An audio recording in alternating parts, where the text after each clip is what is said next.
اسرائیل خون ناحق بہانے سے باز نہیں آ رہا ہے۔ غزہ میں پناہ گزین کیمپ پر بارود برسا دیے گئے۔ پناہ گزین کیمپس اور اہلی اسپتال پر حملے میں 50 فلسطینی شہید ہو گئے۔ رات گئے اسرائیل لبنان پر بھی چڑھ دوڑا۔ بیروت میں بمباری کر کے ایک شخص کو شہید اور 8 کو زخمی کر دیا گیا۔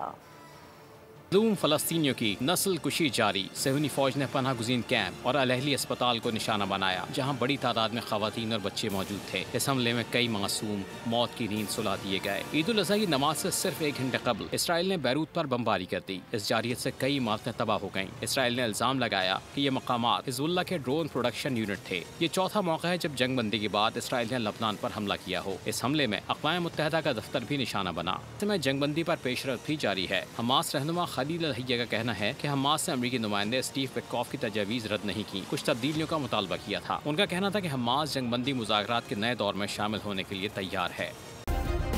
سبسکرائب کریں اور بیل دبائیں تاکہ کوئی خبر رہ نہ جائے۔